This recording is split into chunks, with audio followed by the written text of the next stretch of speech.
Hi there, I'm Mark Ross, and this is my wife Kayla, and my daughters Brinley and Ella, and this is our son Charlie.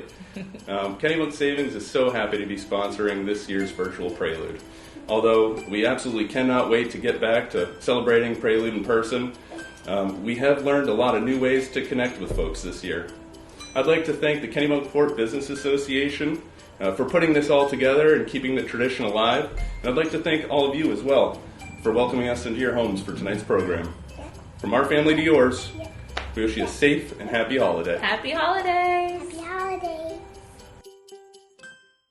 Good evening, boys and girls, and a happy prelude to you all. Tonight I'd like to read you a story. 'Twas the night before Christmas. This is actually my story, but let me read it to you in joy. 'Twas the night before Christmas, when all through the house not a creature was stirring, not even a mouse. The stockings were hung by the chimney with care, in hopes that St. Nicholas soon would be there. The children were nestled all snug in their beds, while visions of sugar plums danced in their heads. And Mama in her kerchief, and I in my cap, had just settled our brains for a long winter's nap.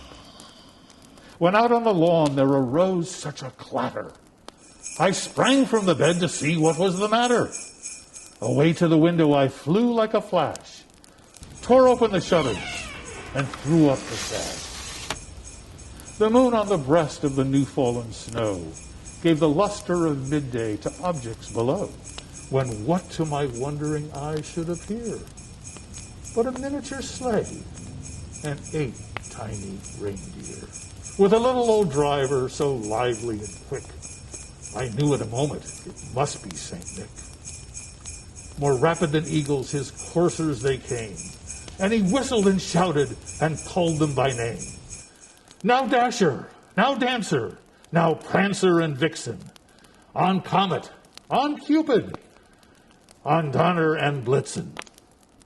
To the top of the porch, to the top of the wall, now dash away, dash away, dash away all. As dry leaves before the wild hurricane fly, when they meet with an obstacle, mount to the sky. So up to the housetop the coursers they flew, with the sleigh full of toys, and St. Nicholas too. And then in a twinkling I heard on the roof the prancing and pawing of each little hoof. As I drew in my head and was turning around, down the chimney St. Nicholas came with a bound. He was dressed all in fur from his head to his foot, and his clothes were all tarnished with ashes and soot. A bundle of toys was flung on his back, and he looked like a peddler just opening his pack. His eyes, oh, how they twinkled. His dimples, how merry.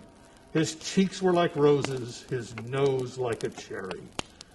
His droll little mouth was drawn up like a bow, and the beard of his chin was white as the snow. The stump of a pipe he held tight in his teeth, and the smoke, it encircled his head like a wreath. He had a broad face and a round little belly that shook when he laughed like a bowl full of jelly. He was chubby and plump, a right jolly old elf, and I laughed when I saw him in spite of myself. A wink of his eye and a twist of his head soon gave me to know I had nothing to dread.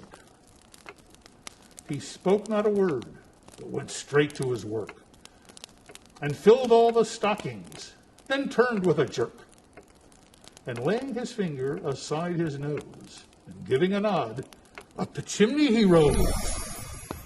He sprung to his sleigh, to his team gave a whistle, and away they all flew like the down of a thistle.